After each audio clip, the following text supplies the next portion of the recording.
What's up, everybody? Today you're here to go Wah and Tony Bryce, famously known as Tone Trump. His singles include Iron Mike, Energy, and Top AHK Freestyles, all released in 2023.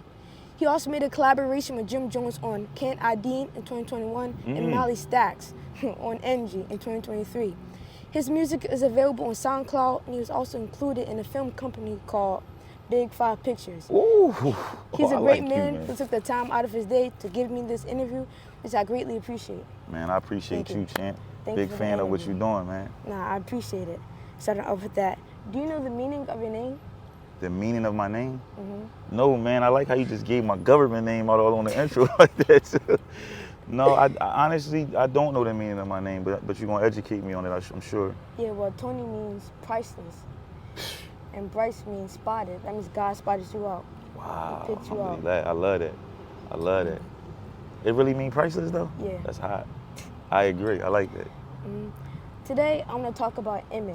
And with that, do you think we get judged off of our image? Absolutely, 1,000%. I think we all guilty of that. I think no matter what you say, like the area where we at right now is where I live now. I'm not from here, obviously, but where I live at now.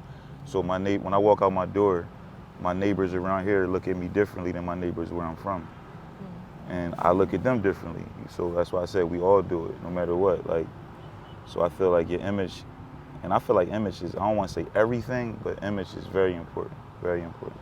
And we definitely judge. We, like I said, I don't care who you are, we all a little bit guilty of that. It causes severance, separation. Absolutely. And do you think we can live without being judged off of our image? I think some people are more care. I think everybody tries to pretend like they don't care. You know, people always say like, I don't care what nobody think about me, but I feel like we all care a little bit about, I think it's levels of it. You know, some people might not care as much, but I feel like, you know, it's like, I'll give you a perfect example. If I go on Instagram and I post a picture of me and you right now, right? It could be 70 positive comments. It could be one bad comment. For whatever reason, that one bad comment just draws to my attention more than the 70 good ones. And so I just think that's just something that's a great question. I think that's something that is definitely like an issue for, I always speak from our culture, like in my culture, you know, being black and Muslim, so I always look at everything from that standpoint. But from an overall standpoint, as somebody who travels the world, that's one thing that I think we all got in common. We all judge, and it does definitely cause separation and segregation, because it's like my first time overseas, I remember I was like looking for somebody that kind of looked like they was from where I was from. I wanted that familiarity, and I didn't find it. So it forced me to talk to people that I would have never probably talked to, and some of them people my friends to this day. So I think it's good that, you know, expound your perceptions and when you're dealing with that, because one thing about judging is you could always be wrong. You know what I mean? I think an image is a perception. And Definitely. that being a perception, a person will portray image according to their lifestyle. That's very true, but I also believe that perception sometimes is viewed as reality. You know, the business I'm in the entertainment industry, so a lot like boxing, you know what I mean? You got boxers who could do an interview. You got boxers who their image could be hated by the public, but you don't know that person when the camera go off. Some of them dudes that you think is cocky is the most humble people. Some of the people, the rappers that comes off as humble are really the cocky, ignorant people. So a lot of people say perception is reality. I mean, image and perception are reality, but that could be a 50-50 thing too. It's like mixed up. Yeah, as I said, it causes severance because we see both sides, rich and poor. Absolutely, absolutely. What makes us hesitate or overthink almost everything we do? Damn, you good, man. For me, from a personal standpoint, I don't really hesitate. So I would have to answer that from like somebody else's perspective, because I'm a supreme hustler. I'm literally the greatest hustler alive. Nobody you ever talk to hustles better. I'm the Michael Jordan of hustling. So in my world, you know, since 9 years old, I've been risking my life, risking my freedom, so I could provide a life for my family. So for me, I don't hesitate. I just go get it. I go do it. I grind like no other. When I leave you today, I'm going to Rehoboth Beach. That's the shore. Then in the morning, I got to be in Baltimore, Maryland. Then tomorrow evening, I got to be in Atlantic City, New Jersey. And then the next day, I fly out to go to North Carolina. So for me, with my schedule and my lifestyle, being hesitant is almost like being a boxer with no jab. You're not gonna win. You know what I'm saying? You're not gonna win. So for me, I can't be hesitant. That My was a kids great don't eat. example, too. You like that? I'm Yeah. trying to keep up with you. You killing it. So I gotta make sure. That was an I amazing gotta keep up with you, example, champ. too. Well, for me, I feel like it's fear. And nowadays, people, they choose the fear. That's true. And they choose the fear to be people. Like nowadays, people are afraid of how people look at them, how people talk about them, and what people say about them. They give their confidence and conversation into the people. That's deep. That's true too. I probably wanted to be tough on camera, so I didn't want to say fear, but I think you're right. It's definitely fear. Because when I first went to the school, my mom had sacrificed, and I got a chance to go to like a really good school at one year, right? And I remember being scared to read out loud, because when I got to the class, these kids sound like adults, like they all read, like they went to college already.